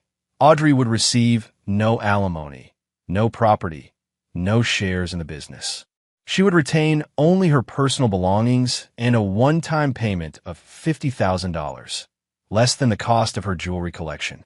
You're being unusually quiet, she noted without looking up at him. I have nothing to say to you. Not even why. Don't you want to know why I did it? I know why. Perry made you feel special while I was building the business that funded your lifestyle. She finally met his gaze. That's not it. I did it because for the past 5 years, I've been invisible to you. Perry sees me. He listens. He values more than just what I can contribute to a balance sheet. How poetic. I'm sure those sentiments will keep you warm when you're living on $50,000. Audrey's hand stilled over the signature page. What happens after I sign this? You walk away. Your parents keep their house. We never speak again. And Perry? What happens to him? Rylan smiled coldly. That's no longer your concern. She signed the document, her hand trembling slightly. As Nolan witnessed her signature, she looked up at Rylan one last time. I did love you once, she said quietly. I want you to know that. It wasn't enough, he replied. After she left, Nolan turned to Rylan. That was surprisingly easy. She's desperate, and she thinks this ends it. Doesn't it? You got the settlement you wanted. The divorce is settled, Rylan corrected. The reckoning isn't complete. Later that evening, Rylan met with Vincent and Santos at his penthouse. The three men sat around Rylan's dining table, reviewing the final elements of what Santos had dubbed the extinction event. The regulatory filing is ready, Vincent reported. As soon as you give the word, the evidence of Whitaker's fraud goes to the licensing board, the building department, and the district attorney. His current clients have been quietly approached, Santos added. They're preparing to pull their projects once the news breaks. We've arranged for coverage in the business section of 3 newspapers. And Stephanie Whitaker? Rylan asked. Secured as agreed. Her brother starts in Sydney next month. The children's tuition at Westridge is paid through graduation. She signed a confidentiality agreement. Rylan nodded, satisfied with the arrangements. What about Plan B? Vincent and Santos exchanged glances. It's ready, Vincent said carefully. But Rylan, are you sure? Once this is done, there's no going back. Not just for Whitaker, but for you. Rylan considered the question. Plan A, the regulatory and financial destruction of Perry Whitaker, would be devastating enough. Plan B added a personal dimension that crossed into darker territory. Keep it ready, Rylan decided. I'll make the final call tomorrow. After they left, Rylan stood at his window, looking out at the city lights. The victory he'd expected to feel remained elusive. He had Audrey's signature on the divorce papers. Perry's destruction was imminent. Yet he felt hollow. His phone buzzed with a text from an unknown number. When he opened it, he found a photo of Audrey and Perry arguing in what appeared to be a parking garage. The timestamp showed it was taken just hours ago. The next text read, They're meeting about you. Planning something. Rylan felt a surge of fresh anger. Even now, they were scheming. Proceed with Plan B, he texted Santos. No delays. The response came instantly. Understood. Extinction event commences at 9 a.m. Chapter 7. The Execution. At precisely 9 a.m., Perry Whitaker arrived at his firm's headquarters to find 2 men in suits waiting in his reception area. They weren't scheduled appointments. Mr. Whitaker, the older man said, flashing a badge. Detective Russell, Financial Crimes Division. We have a warrant to search these premises and seize financial records. Perry felt the blood drain from his face. There must be some mistake. No mistake, sir, the second man said, handing him a document. We have evidence of materials fraud, tax evasion, and embezzlement. As Perry scanned the warrant, his phone began buzzing incessantly. Staff were calling from job sites across the city where similar scenes were unfolding. Police, building inspectors, regulatory officials arriving simultaneously. It was a coordinated attack, executed with military precision. By noon, news vans had gathered outside the firm's office. Perry's face was splashed across local news channels, with headlines about architect to the elite facing criminal charges. Clients were publicly distancing themselves. The American Institute of Architects issued a statement about launching an ethics investigation. Perry tried desperately to reach Audrey, but his calls went straight to voicemail. When he finally managed to get through to his wife, Stephanie's voice was cold. "Your attorney can contact mine regarding the children's visitation," she said. "Otherwise, I have nothing to say to you. Stephanie, please, I need access to our joint account. They've frozen the firm's assets. How unfortunate. Perhaps you should have considered these possibilities before you decided to commit fraud and adultery simultaneously." By 3 p.m., Perry sat alone in his office, watching through the glass partition as police methodically boxed files and electronics. His staff had been sent home. His attorney had advised him to say nothing to anyone. His phone buzzed with a text from an unknown number. "South Parking Garage. Level P3. 20 minutes. Come alone." Perry hesitated only briefly before grabbing his jacket. With nothing left to lose, even a mysterious meeting seemed like a lifeline. The parking garage was dimly lit and eerily quiet for a weekday afternoon. As Perry approached level P3, he saw a solitary figure standing beside a black SUV. It took him a moment to recognize Dominic Santos. "Mr. Whitaker," Santos greeted him without warmth. "This way, please. I'm not going anywhere until you tell me what this is about. It's about your future. What's left of it." Santos opened the SUV's rear door, revealing Rylan Mercer sitting inside. Perry's surprise quickly turned to anger. "You," he spat. "You did all this." "Get in," Rylan said calmly. "Unless you'd prefer to continue this conversation with the detective who's currently cataloging evidence against you." Perry reluctantly climbed into the vehicle. Santos closed the door and moved to the driver's seat, but remained outside, giving them privacy. "What do you want?" Perry demanded. "To make myself clear," Rylan replied, "today is just the beginning. By this time next week, your license will be revoked. Your firm will be bankrupt. Your reputation will be irreparable. You've made your point. You've won. Not quite. You took something from me, Perry. Something I valued. If you mean Audrey, she wasn't happy with you long before I came into the picture." Rylan's expression remained impassive. "I'm not talking about my wife. I'm talking about trust, loyalty, integrity. You sat at my table. You accepted my business. And all the while, you were sleeping with my wife and defrauding my company." Perry swallowed hard. "What do you want from me? I want you to understand something. The evidence against you isn't just about shoddy materials or creative accounting. There's a paper trail suggesting you deliberately compromised structural elements of buildings to cut costs, including my headquarters. That's not true. I would never. The truth doesn't matter. The evidence exists, and it's compelling. The potential civil liability alone would bankrupt you 10 times over. The criminal charges could mean prison." Perry felt a cold sweat break out on his forehead. "You fabricated evidence." "I didn't have to. Your own records provided most of what I needed. Stephanie supplied the rest." The mention of his wife struck Perry like a physical blow. "Stephanie, she's quite thorough. Apparently, she's been documenting your indiscretions for years." Perry slumped in his seat, the full extent of his situation finally sinking in. "What happens now?" Rylan handed him a thick envelope. "Inside is a one-way ticket to Puerto Vallarta, departing tonight. There's also $50,000 in cash and contact information for someone who can help you establish a new identity. You will never return to this country. You will never contact Audrey again. You will leave now, directly from this garage, with nothing but what you're carrying.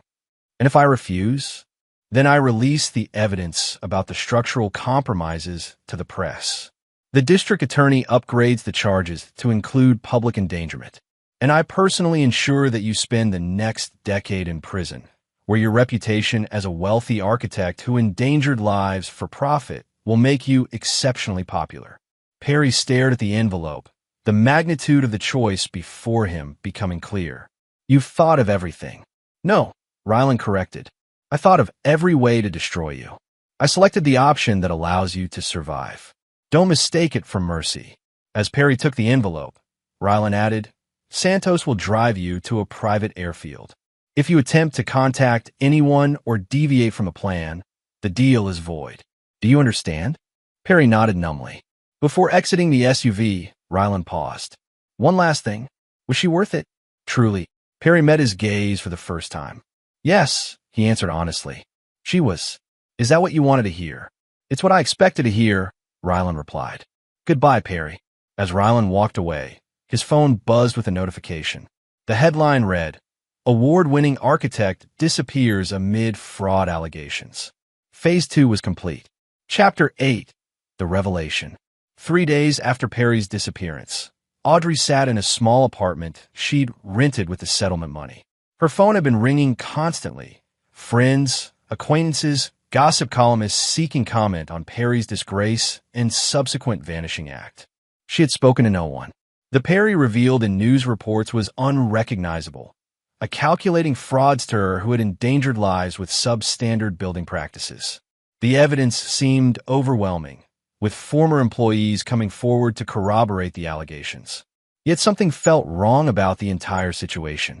Perry had been ambitious, perhaps even ruthless in business, but he had spoken passionately about architectural integrity. The idea that he would deliberately compromise structural safety seemed incongruous with the man she knew. Her doorbell rang unexpectedly. When she checked the peephole, she was surprised to see Fiona standing there. Can I come in? Fiona asked when Audrey opened the door. The apartment was a stark contrast to the luxury Audrey had known for years. Basic furniture, minimal decor, utilitarian in every way. Quite a change, Fiona noted, looking around. What do you want, Fiona? To check on you. Despite everything, we were friends once. Audrey laughed bitterly. Friends don't stand by while their brother destroys people. Is that what you think happened? Ryland destroyed Perry. Didn't he? The coordinated raids, the media coverage, the conveniently timed evidence. It has Ryland written all over it. Fiona sat down uninvited. What if I told you Perry was already under investigation? That Ryland just accelerated the timeline? I wouldn't believe you. Believe what you want. The evidence against Perry is real. Multiple projects, not just Ryland's, were compromised. Audrey shook her head in denial. I don't accept that. I knew him. You knew what he wanted you to know, Fiona interrupted. Just like Ryland only saw what he wanted to see in you. The parallel struck, Audrey silent. I brought you something, Fiona said, placing a USB drive on the coffee table. Evidence that wasn't included in the public record. You should see it before you decide who the victim is in this story. After Fiona left, Audrey stared at the drive for nearly an hour before finally plugging it into her laptop. The contents were devastating. Emails between Perry and various contractors discussing deliberate substitutions of materials, calculations of cost savings, strategies to avoid detection. Most damning was a series of messages between Perry and his project manager about the Mercer headquarters, specifically discussing how to cut corners while maintaining the appearance of premium construction. RM never visits the site, one email read. He won't know the difference, and it adds 12% to our margin. The final document was a detailed financial analysis showing how Perry had been systematically draining the firm's accounts for years, preparing for an eventual exit. The London plan had never been about a fresh start with Audrey. It had been an escape route. Audrey closed her laptop, feeling physically ill. She had sacrificed her marriage, her security, her reputation, all for a man who had apparently been using her as surely as he'd used everyone else. Her phone rang again. This time, she answered. Hello. Ms. Mercer, an unfamiliar voice asked. This is Detective Russell with the Financial Crimes Division. We'd like to speak with you regarding Perry Whitaker's business practices. I don't know anything about his business, she replied automatically. Our investigation suggests otherwise. You were closely involved with Mr. Whitaker during the period when these fraudulent activities occurred. Your name appears on several meeting calendars where these decisions were discussed. Audrey felt a chill. That's not possible. I never attended any business meetings. We have witnesses who place you at these meetings, Ms. Mercer. We'd like you to come in voluntarily for questioning. Otherwise, we'll be forced to issue a formal summons. After ending the call, Audrey sat paralyzed with fear. She had never attended Perry's business meetings. Someone was lying, either to the police or to her. On an impulse, she called the one person who might have answers. Rylan answered on the first ring, as if he'd been expecting her call. "Is this your doing?" she demanded without preamble. "Are you setting me up to take the fall for Perry's crimes?" "Hello, Audrey," he replied calmly. "I see you've heard from Detective Russell. Answer the question. I'm not setting you up, but I'm not protecting you either. I had nothing to do with Perry's business practices. Perhaps, but you were photographed at locations where these meetings allegedly took place. Your signature appears on guest registers. Your card was used to pay for meals where these discussions occurred. The implications were clear. Evidence had been fabricated to implicate her." "Why?" she whispered. "Wasn't the divorce enough? You once told me Perry sees you, values you. Now you'll see if that's true. If he's monitoring the situation, if he truly loves you, he'll come forward to clear your name. And if he doesn't, then you'll face the consequences of trusting the wrong man." Rylan ended the call, leaving Audrey to contemplate her limited options. She could run, fight the allegations, or hope Perry somehow learned of her situation and intervened. None seemed likely to end well. As night fell, Audrey made a desperate decision. She called Floyd, explaining the situation and begging for help. Her father, despite everything, agreed to connect her with a criminal defense attorney. "This is Rylan's endgame," she told her father. "He wants me ruined or imprisoned. I'll speak to him," Floyd promised. There must be a way to end this. But when Floyd attempted to reach Rylan, he found all access blocked. Messages weren't returned. Calls weren't accepted. The man who had once been like a son had become completely inaccessible. That night, Audrey packed a small bag, withdrew the remaining settlement money from her account, and prepared to flee. As she was leaving the apartment, her phone buzzed with a text from an unknown number. "South parking garage, level P3, 30 minutes. Come alone." She recognized the pattern, the same message Perry had likely received before his disappearance. It was a trap, surely. Yet it might be her only chance to understand what was happening. With nothing left to lose, Audrey headed for the parking garage. Chapter 9. The Aftermath. The parking garage was deserted when Audrey arrived, her footsteps echoing in the concrete structure. Level P3 was dimly lit, creating pools of shadow between the sparse overhead lights. She hesitated, suddenly aware of the foolishness of coming alone. As she turned to leave, a voice called out from the darkness. "He said you would come." Dominic Santos stepped into the light, his expression unreadable. "Where's Rylan?" Audrey demanded. "Not here, but he sent me with this." Santos handed her an envelope similar to the one Perry had received. Inside is a passport, plane ticket, and $50,000. The same offer Perry received. "Disappear tonight, never return, never contact anyone from your former life." Audrey took the envelope with trembling hands. "And the investigation will be dropped once you're gone. No charges filed." Why is he doing this? Why not just let the divorce be the end of it? Santos studied her for a moment. "Mr. Mercer believes in symmetry. Perry betrayed him professionally and personally. You did the same. Perry lost his career and identity. Now so will you." "This is insane," Audrey whispered. "We hurt him, yes. But this is beyond revenge." "This isn't revenge," Santos corrected. "It's justice as Mr. Mercer sees it. The punishment fits the crime. Where did Perry go? That's not your concern. Your paths won't cross again. That's part of the arrangement." Audrey clutched the envelope, her mind racing. What if I refuse? What if I stay and fight the allegations? Then evidence will continue to emerge. Not just about Perry's business, but about your knowledge of it. Emails you supposedly wrote. Meetings you allegedly attended. Your fingerprints on documents you never touched. Santos shrugged. "The evidence is quite convincing. He fabricated all of it. Some, not all. Perry really did defraud clients. He really did compromise buildings. He really was planning to leave the country with money stolen from his firm. You just weren't actively involved until now." The cold calculation of it all left Audrey speechless. Rylan had orchestrated a complete dismantling of both their lives, all while remaining legally untouchable himself. "The choice is yours," Santos continued.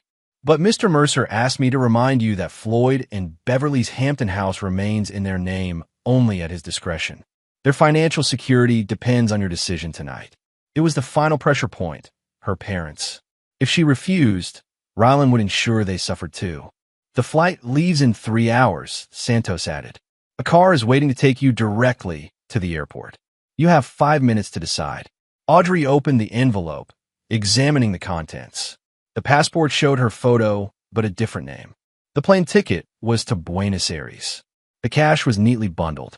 How did it come to this? She asked, more to herself than Santos. You chose Perry, Santos replied simply. Mr. Mercer ensures that choices have consequences. 5 minutes later, Audrey sat in the back of a black SUV heading toward the airport. Her old life was over. Whether the new one would be better or worse remained to be seen. At his penthouse, Rylan received Santos's message confirming Audrey's departure. He stood at the window, watching the city lights as he had so many nights during the past month of calculated destruction. Vincent arrived shortly after, carrying a bottle of rare whiskey. Is it done? It's done, Rylan confirmed. Perry in Mexico. Audrey en route to Argentina, neither with any means of finding the other. Vincent poured 2 glasses and handed one to Rylan. To resolution, then. Rylan accepted the glass, but didn't drink immediately. Not quite resolution. One piece remains. Floyd and Beverly, they get to keep their house. I'm not completely heartless. Vincent studied his friend. Then what's the final piece? Fiona, Rylan said quietly. She knew about the affair for months and said nothing. Vincent's expression grew concerned. Rylan, she's your sister. She chose loyalty to Audrey over loyalty to me. There are consequences for that choice. What are you planning? Nothing dramatic. Just a lesson in priorities. Rylan finally sipped his whiskey. She's been trying to secure funding for her nonprofit for years. I've arranged for her primary donor to pull out next week. That seems excessive. It's measured. She'll struggle, then recover. But she'll understand that betrayal, even by omission, carries a cost. Vincent shook his head slightly. And after that, when everyone has paid their debt to Rylan Mercer, what then? Rylan turned back to the window. I expand the business. Open the London office. Move forward. Alone. For now. Trust is a rare commodity. In the weeks that followed, life returned to a semblance of normalcy.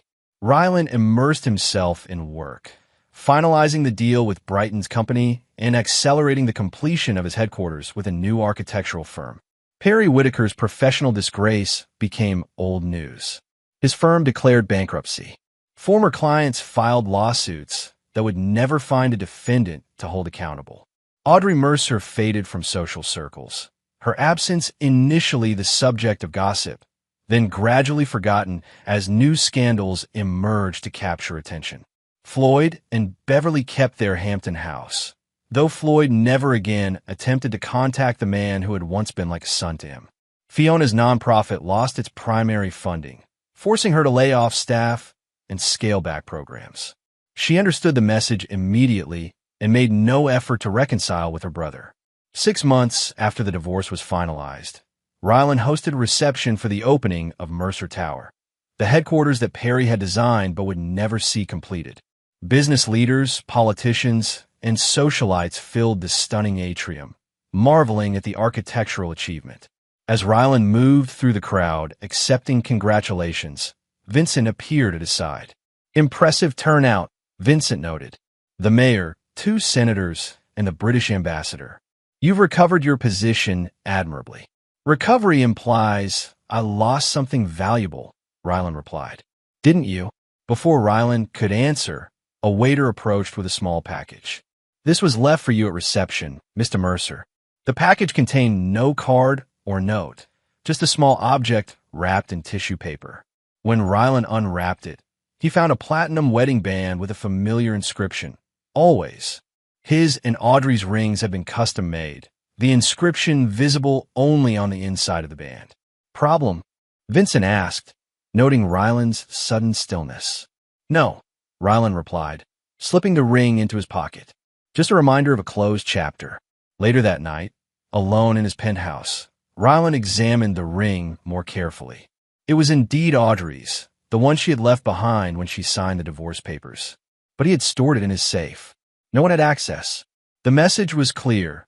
Whatever he believed about the completeness of his victory was an illusion.